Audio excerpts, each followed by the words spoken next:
All right, so electrical is done and framing is done.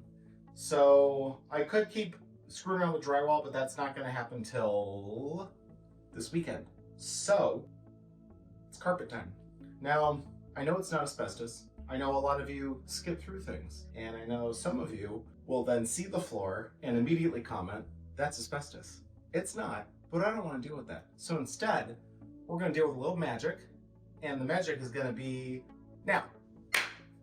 Well, that went a lot quicker than I thought. I watched Guardians of the Galaxy Volume 2 during that, and that's it. I'm a little sweaty, so yeah. I'm going to go eat dinner now, because I am starving. I'll clean this up tomorrow. I don't have it in me tonight. I've worked all day, and I'm very tired.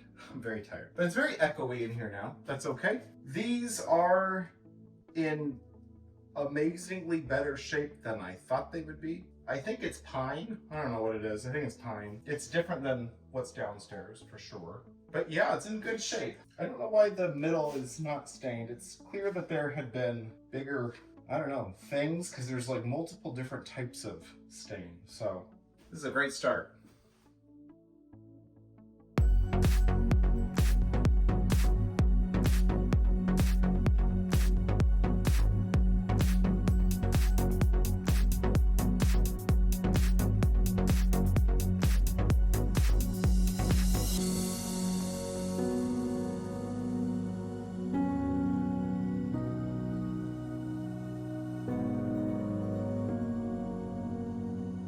So I figured we could take a little tour. Right now, this is how we are. All open, vacuum.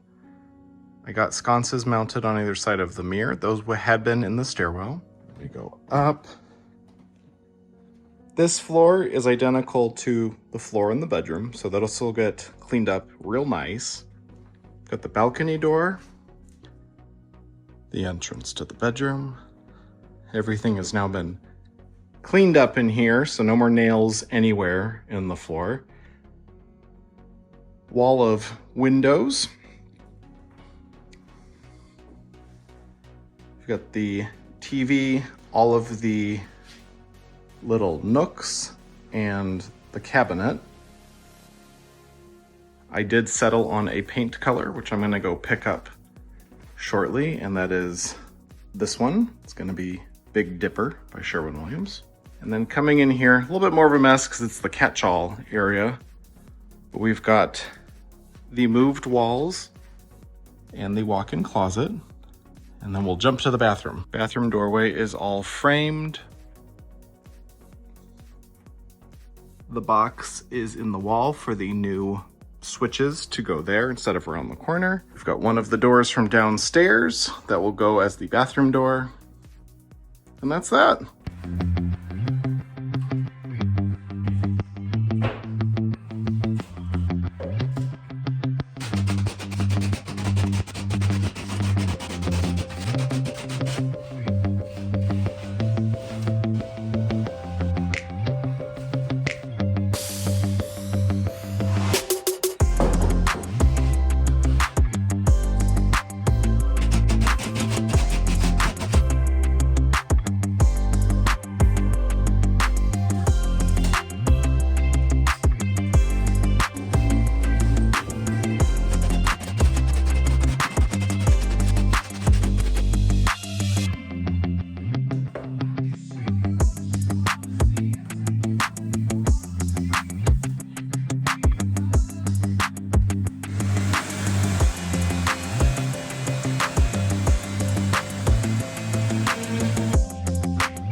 Today's one of those exciting days where progress really gets made, and you could argue that progress gets made with sheetrock going up on the wall. And it does. It closes in your space, and now you can actually feel like, oh, it's gonna be a bedroom.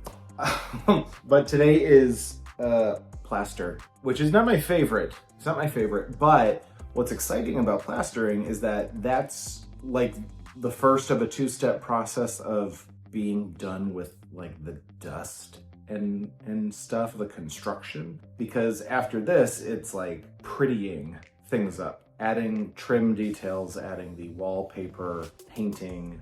It's that more exciting stuff. More exciting to me, at least. So I have 2 jugs of joint compound. One of them is filled with mold.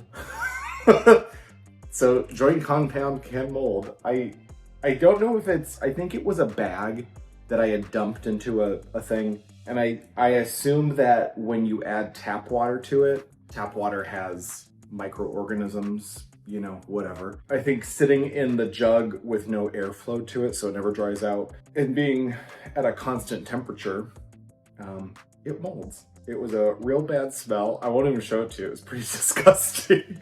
But I do have another jug of it. It's a different kind, but it's gonna work great. And first thing to remember that I learned last year, because I didn't know this before doing the drawing room, you're always supposed to mix your joint compound. If you buy it pre-made, like the super heavy things where I always thought you could just pop the top and start spreading it. You need to mix it first because it makes it much more spreadable. It turns it into more of like a peanut butter consistency that you want, rather than this kind of air pocket filled wet clay. I don't know how to describe it. Get yourself a mixer, a power drill, or a fancy tool if you want or have, and then you go. So I'm gonna start filling in the nightmare behind me and make my way around. I don't think I'm gonna even attempt smoothing out the texture on the wall today, because I want that to be I want to buy bags for that so I can make it more liquidy. But I don't know, because I've never tried covering the texture, and whatever I'm doing in here for it, I need to do out in the hallway too, because that's got the same texture on it, and I don't want it anymore. So wish me luck. I'm gonna get very warm during this. That's why I'm wearing a tank top and shorts. I hope it goes well. This never takes as long as I think it's going to take. So right now it's about noon. So what time is it? It's 11:42 a.m. 11:42, so I'm a big fat fucking liar.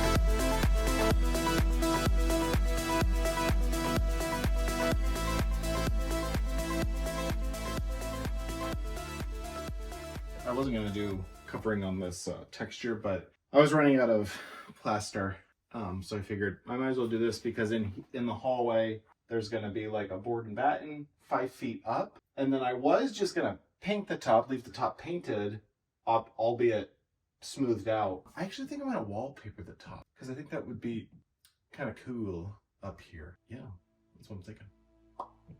Just so you know.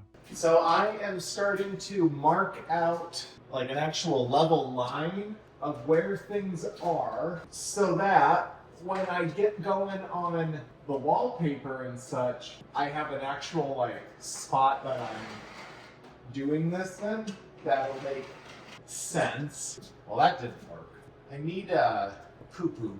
I guess I could use a pencil. Where the hell did I put it though? Let's try doing this with a pencil.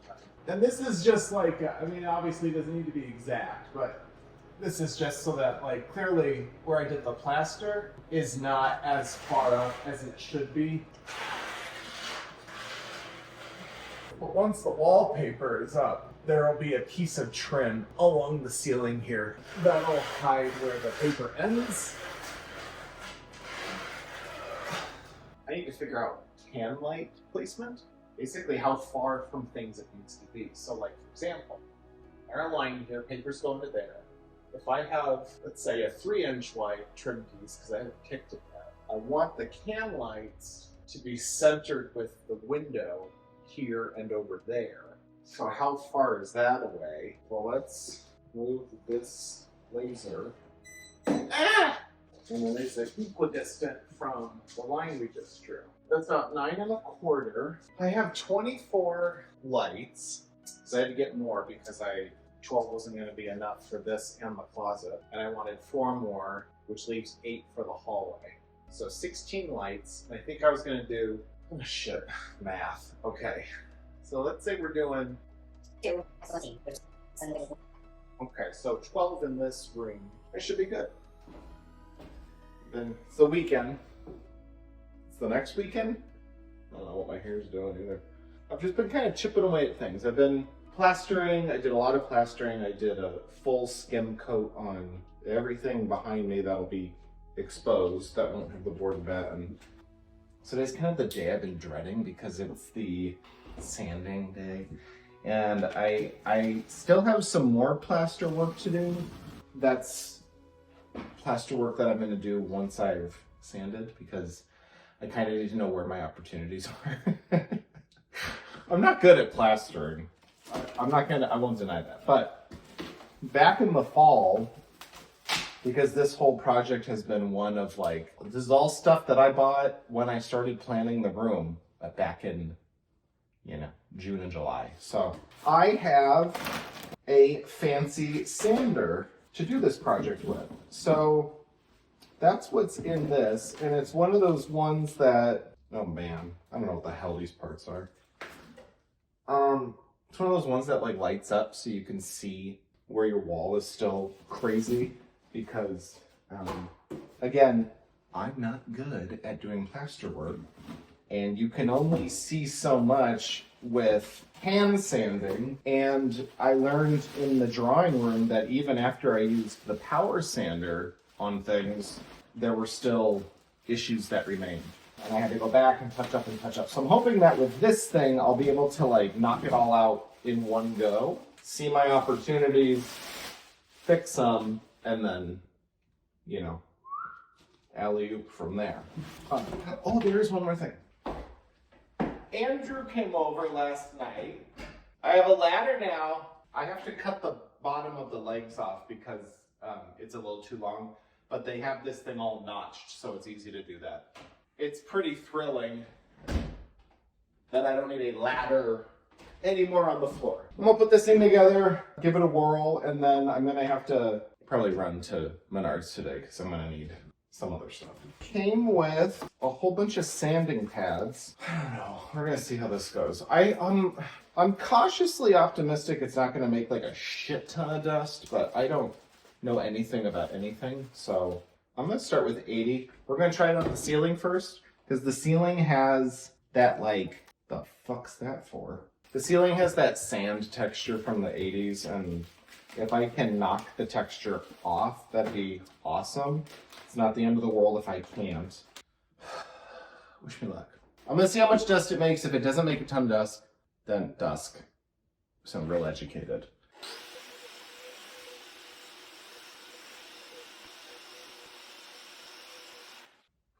It took off a ton. It took off a ton. That's good. It doesn't make much dust, makes enough though. So I'm gonna put a mask on.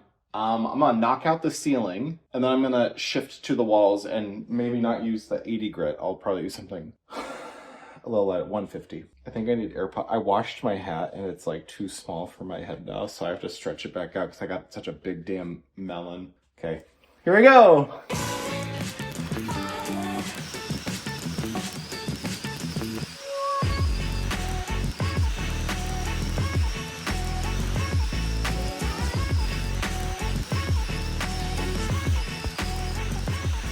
Oh my god, this was hard. Woo, my arm.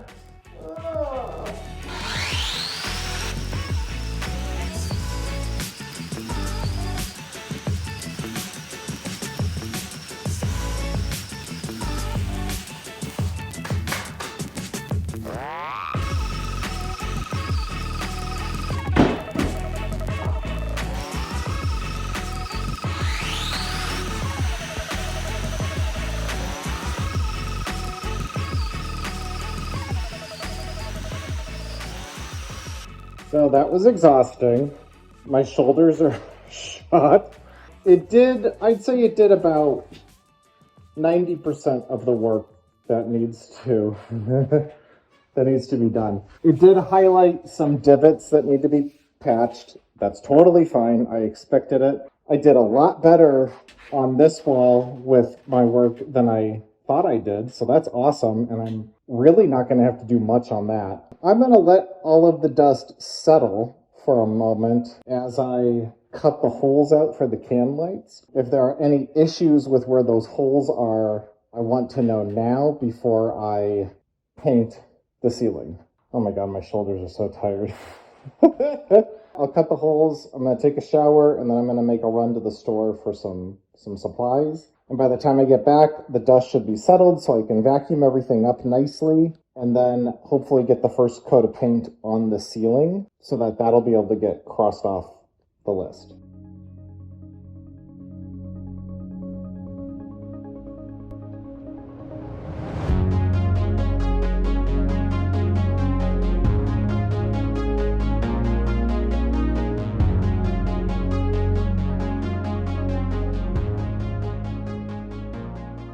Don't need to go all the way to the medallion because I have a new one downstairs right now, and it's bigger than this one.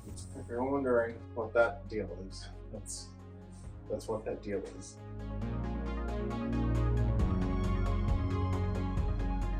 One coat done.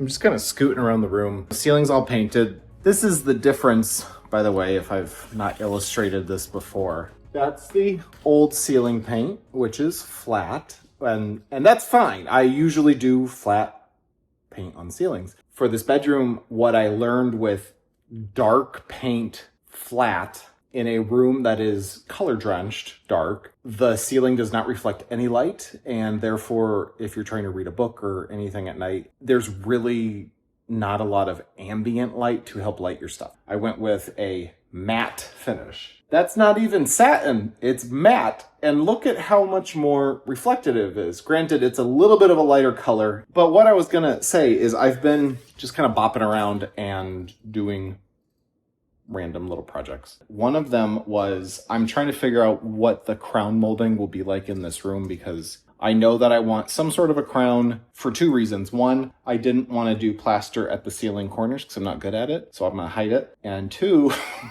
that's the honest truth.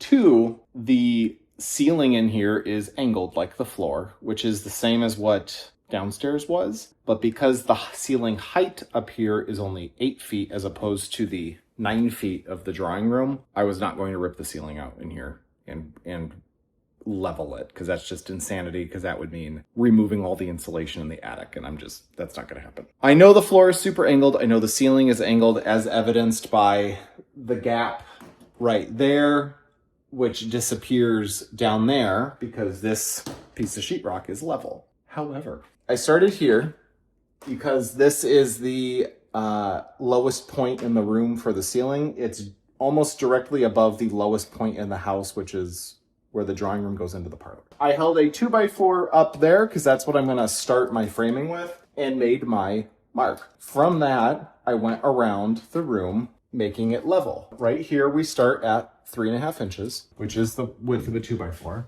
When we get up here, we are at 5.25 or so. Almost a 2-inch height difference. But the main wall here is also angled. So that 3.5 jumps to almost 6 inches. And I'm pretty sure we're at just about 6.25 now up there. The point of this being, I'm tired of cheating angles so that a room doesn't look like it's crooked. But that's the name of the game, right? I'm trying to teach you guys, as I teach myself, how to make a room not look like it's lopsided, because it's so infuriating. Like when I had before I did any remodeling in here, there were 2 walls that I had the dresser on, and it was at an angle. No matter where you were in the room, the dresser was at an angle, and it just bugged the shit out of me. I do know where the closet entry is. Andrew made a suggestion the other night when he was over here that in the moment, because if you recommend things to me and I'm not expecting them, I don't want to say I disregard it, but I file it in the back of my mind where I'm like, oh yeah, maybe. But it's kind of like planting a seed, right? And the thought stays. So Andrew suggested having an angle come off, you know, this wall where the TV will be, so that when you go into the closet, it's kind of a peaked thing. So I actually just figured all that out, and I'm going to do it because I was having a hard time figuring out how the crown molding would meet, my fingers are so dirty, how the crown molding would meet whatever trim I'm going to do above the wall mural, because obviously it would end up being a much thicker molding here, which would then hide the mural. And for a split second, I had thought, well, maybe I could do like LED strip lighting behind it and then the mural would be illuminated. But like, I have enough fucking lights going on in here that I don't want it to turn into a disco. So that way, where the crown molding ends, I can kind of build almost like pillars coming down, and those will end up framing in the mural and so on. So I took my Adderall way too late today, and I would have been a lot more productive earlier had I taken it when I should have. So you can see though, I've got holes drilled for the lights, so I can install all the lights tomorrow, which is great. And I'll be able to see. Tonight, I think I'm going to try to get, I have 5 panels of MDF paneling. They all need to be cut at 5 feet, and the 3-foot sections were gonna go under this wall, but I might use them for some other things too. I'm gonna start with this wall is gonna get all the 5-foot stuff, which is not gonna go all the way up here, but once it has its casing and stuff, that'll merge the gap so you won't see it. But because the crown molding is gonna come up so close to the window, this whole wall now is effectively going to be, I'm actually really excited about this wall now because I think the whole thing is gonna be several different layers of molding and trim, and it's gonna be really interesting and not just a flat wall of, you know, wainscoting and then, you know, some other crap. I'm gonna get those pieces in here and cut. I have more sanding to do on the plaster and I don't have it in me today, but I will do it tomorrow, and then I can get all the primer put up for something else that I'm forgetting. Oh, I can get all the primer on for the sheetrock, and then I have a different primer to use for the MDF, and it's the same primer that I will be using on all the wood trim as well. But that'll be great because with the lights on and the room kind of painted, I can then shift to sitting on my ass with a couple sharp tools like a screwdriver, a couple different sizes of screwdrivers, and like this little pick thing. And I need to scoot along the floor and dig out 133 years of crap that's stuck between the wood floorboards so that next weekend I can sand them, which is really exciting. And that is what is going to be, I think, the biggest thing that transforms the space. I've been talking for almost 9 minutes. You guys having a good day? I'm having a good day. It's the last day of February. January and February are my least favorite months. Do you guys have favorite and least favorite months? January and February for me are just always like, and something bad always happens. This year it was, you know, the loss of Paolo, and that was, well, maybe you've seen the video for it. I've never been through pain like that. I think anyone who's ever had to put their pet down, especially their first pet that was theirs, knows. Okay, I'm not going to get depressed. All right, I'll let you go. I'm just going to turn the camera on so we can time lapse cutting MDF and maybe attaching it to the wall. We'll see. Cool.